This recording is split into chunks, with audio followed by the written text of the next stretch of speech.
KPI land, this is Mike Reed speaking and bringing you pro tip number 18. I think I got that right.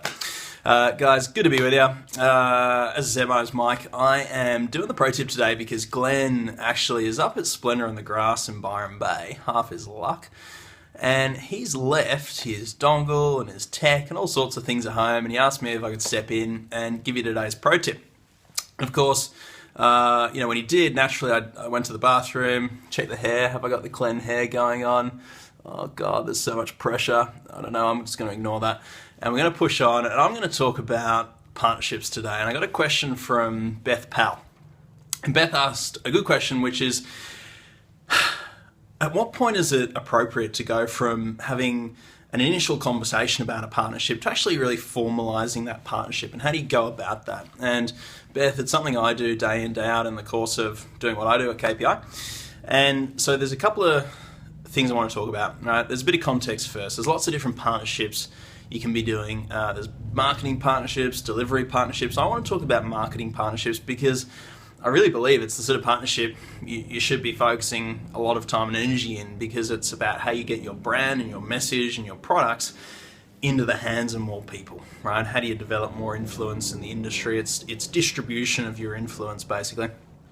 And so there's a couple of key components to a successful partnership, right? Number one is you need to have this meeting of the minds in terms of ideology and philosophy, right? There's this ideological we should be collaborating, supporting one another, right? We share a similar vision for the industry.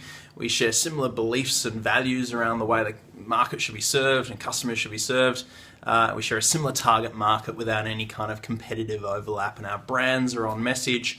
The quality of what we deliver and the products we deliver is very similar. So that's number one. Yeah, you can't have a partnership unless you both come together on that kind of a level. But then the second key component of a successful partnership is it's got to be built on this foundation of fair exchange. And what I mean by that is that there's a clear agreement around what's the result that you guys are looking for, what's the result we're looking for, and in the process of coming together and, in a marketing partnership, cross-promoting and supporting one another in that way, you want to make sure that there's a result you guys are looking for, we're looking for a result as well, and let's keep tuned into delivering that result. And then you can work out the formalization is really about the mechanics and the schedule of what are we going to do for one another to actually achieve that result. So two key components of a successful partnership. Now, when you have an initial conversation with a partner, you're always going to deliver that clarity piece. You've got to deliver that clarity piece first. So it's very much the pitching structure. If I go and have a conversation with someone cold in the market about a potential partnership, I'll first go through the pitching architecture, explain who we are, what we do, why we're credible, all those kind of things. Yeah. But then, we've got to have a bit of a conversation around, our approach to partnerships, and in this case, referral, relationship, and what is it that's important to us in actually establishing that relationship? To what degree do we have integrity to the laws of fair exchange, and to what degree do we have integrity to doing what we say we're going to do, and all those kind of things, yeah? And are our brands aligned? But then in terms of actually formalizing, and if you both have that meeting of the minds and you guys are like, yeah, we should totally do stuff together, then don't over-formalize it. Yeah, my recommendation is keep it simple. Yeah, and the way I would formalize a partnership is actually to send an email going, hey, look, great chatting with you. Blah, blah, blah, blah, blah. Here are the things we're going to do for you. Here are the things we'd love in return. And then actually fine-tune the details from there between bouncing back and forth, some emails or a couple of conversations. But that's as formal as I'd recommend you need it to get. Yeah, like the actual formalities and the schedule of what you both do is far less relevant than whether or not you have that philosophical meeting of the minds. Yeah, and whether or not you can deliver a degree of certainty around the integrity that you've both got to the relationship. And the degree of integrity you've got to keeping the laws of exchange and balance. When I talk about the laws of exchange, what I'm really saying is that they've got an end result they want.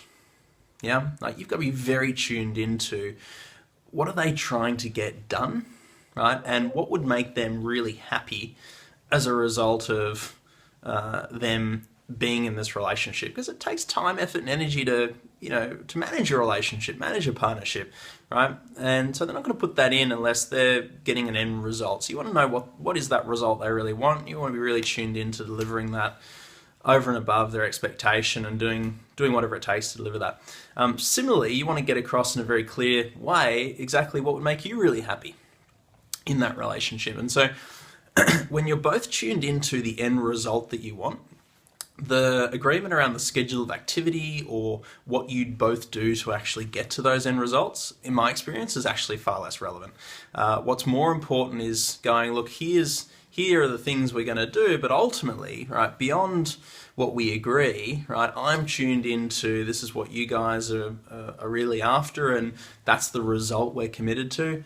I'd love the same level of support and return. And so long as we're tuned into those results, if for whatever reason the activity we put together doesn't meet the expectations of you or doesn't get the result, then we'll backfill, we'll do whatever we need to do to bring those laws of exchange back into balance. And so the law of exchange is very much what you'll notice energetically around that is that if those laws of exchange are out of balance in your favor, you'll have feelings of guilt. Yeah. If you feel like you've gotten a better deal out of this, then the laws of exchange aren't in balance, and that partnership's not going to work long term. If you feel feelings of maybe not remorse, but feelings of anger or just can't even think of the word, but basically, right, if you feel ripped off, right, then again, that partnership's not going to work long term.